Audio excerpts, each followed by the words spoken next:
எட்டி பார்த்து போயிட்டு வரண்டி. ஆசீர்வாதம் பண்ணி அனுப்பணுமா? ஆளை பாருங்க. தேங்காய் கொண்டு போறாரு. தேங்காய் கொலை கட்டேன். ஆட்டோ டிக்கெட்ல லட்சக்கணக்கில் கொட்டி கிடக்கும் போல இவருக்கு. பீண்டரட் அடுத்து வச்சிருக்கே இவரு. சரி போய் பார்த்து போ. சரி டீ பத்தேன், வெற்றியோட திரும்பி வாரேன். கண்டால என்ன நினைப்பட போறாரு இந்த மனுஷன். சமய மாசம் நல்லா இருந்தா நாங்க எல்லாம் வாடகை வீட்டுல இருப்போம். இதுல வேற லாட்டரி டிக்கெட்ல ஏதோ லட்சக்கணக்கு அடிச்சுதான். இல்ல ராமூர்த்தி செல்லுல மச்சி, அந்த கப்பலை பாரு எப்படி நல்லா இருக்கு. இதுல நம்ம போலாம இருந்தே சொக்குசா இருக்குமே. ஒரு நாள் 10,000 வாடகை விட்டுக்கணும். குடிப்பியா நீ? அவ்வளவு வருமா? பின்ன ஆனா ரூம் வாடகை, சாப்பாடு நம்ம என்ன கேட்குமோ அதெல்லாம் கொண்டு தருவோம். வீடு போல எல்லா வசதியும் கொள்ளலாம். கேட்டியா? அதனால இதுக்கு நம்ம வீட்டிலே இருக்கலாம்.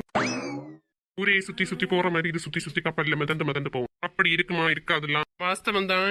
வாழ்க்கையில ஒரு நாள் இதுல வரணும் பாப்போம். அதுக்கு முன்ன வந்த சமயம் போனதே தெரியல. பாத்துல ரசமல பாவல ராமூர்த்தி.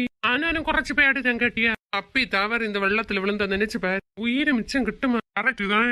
அதுக்குன்னு கப்பல்லையும் போட்டலையும் வராமல இருக்குன்னு நாட்டு ஜனங்க இதுல டூர் வரணும்னு பேருல போட்டல சவாரி பண்ணியது இதெல்லாம் உண்டு. எப்பா தம்பி, இங்க வந்துதான் நான் லாட்டரி டிக்கெட் எடுத்தேன் 2 மாசத்துக்கு முன்னாடி. எனக்கு நம்பர் வந்து நியூஸ் பேப்பர்ல வந்திருக்கு, பரிசு விழுந்திருக்கு. எத்தனை லட்சம் தொகை. பெரிய பேக்கா கொண்டு வந்திருக்கேன். இல்ல ராமூர்த்திக்கு வந்த வாழ்வா பாருங்க. நமக்கு லட்சக்கணக்கில் கிட்ட இல்லைங்களே, எதெങ്കിലും ஒரு பரிசு அடிச்செங்க பத்திரக்காளிக்கு மூஞ்சில கரிய பூசி அடிச்சணும். இல்லன்னா கேவலமா பாப்பா நாட்டுக்கு நாட்டி பானீரே அப்படி இப்படி. என்ன எப்படி இருக்கு? உனக்கு ஏதோ ஒரு பரிசாவது அடிச்சு, எனக்கு அது அடிச்ச மழன்னு தெரியல. அதான் சங்கடத்துல இருக்கு. அடிச்சு ஏதாச்சும் ஒரு பரிசாவது அடிச்சிருக்கு. எனக்கு லட்சக்கணக்கில் பணம் வந்தா பாதி தெரிவியா? நான் ஒரு வீடு வச்சலான்னு இருக்கேன். எல்லாரும் தனக்கு காரியம் தானே பாப்பணும். வாசியில கட்டினாலும் விட்டு வைப்பணுமா? இதுக்குதான் இந்த மாதிரி அவசியத்துக்கெல்லாம் தனியா வரணும்னு சொல்லியது. பார்த்து கூட்டின்றத பாரு. லட்சக்கணக்கில் அடிச்சாயினி பொறாமையில பொங்கணுமே ஊருக்கு புல்லாம். நோவாம நுங்கெடுக்காம இவனுக்கு லாட்டரி டிக்கெட் அடிச்சிருக்கணும்.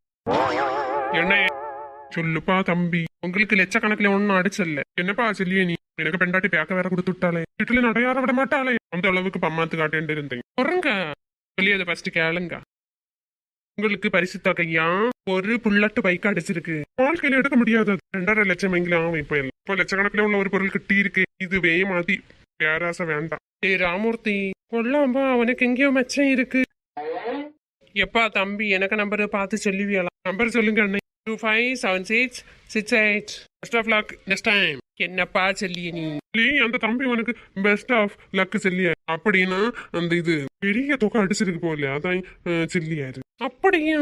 1 கோடியா 2 கோடியா? அசமல்ல. உருளே நீர் பெரிய புள்ளியா இருப்ப. வாடகை வீடு இருக்கு, அதையும் மாற்றி பெரிய ஒரு பங்களாவா மாற்றம். இன்னும் சும்மிங் பூலு வச்சானோ தோட்டம் தரவுன்னு கொஞ்சம் வேண்டி போடணும். வேற என்ன ஆசை இருக்கும்? ஒரு எனவா கார் வேண்டாம். எனவா இருந்தா தானோ நீர் போவீடு. நமக்கு ரேஞ்சுக்கு நீ அதுதானே நல்லா இருக்கு. மூத்த பிள்ளைக்கு 101 பவுனில உருப்படி போடணும். 2ஆவது பிள்ளைக்கு அப்படிதான். 2 பேருக்கு 2 கார் கொடுக்கணும். எனக்கு 10 என்கிற பத்திரகாளி பொண்டாட்டிக்கு உருப்படி குறவு. அவளுக்கு ஒண்ணுமே இல்லை. அவளுக்கு நிறைய நகை நெட்டு எல்லாம் வேண்டி போடணும். പിന്നെ മിച്ചരിക്ക പണത്തെ വെച്ച് വയസ്സാன காலத்துல டூர் கீர் அங்க இங்கன்னு சுத்தணும். என்ன சொல்லிட்டு கிடந்த உனக்கு தான் பெரிய லக் அடிச்சிருச்சு. வீட்டுல போய் சுத்தி போடணும். இல்லைன்னா ஆளுக்கு பொறாமப்பட்டே சாவும். சொல்லி அது மனசிலாவிலிங்கி மிண்டாத இருங்க. விட்டா பேசிண்டே போறியா? என்ன உங்க கனவெல்லாம் கற்பனை கோட்டையெல்லாம் ஒரு வாரத்துல நீக்கி வைங்க. பெஸ்ட் ஆஃப் லக் நெக்ஸ்ட் டைம்னா அடுத்த முறை லாட்டரி டிக்கெட் போடாம பாப்போம் அப்படின்னு சொல்லியது.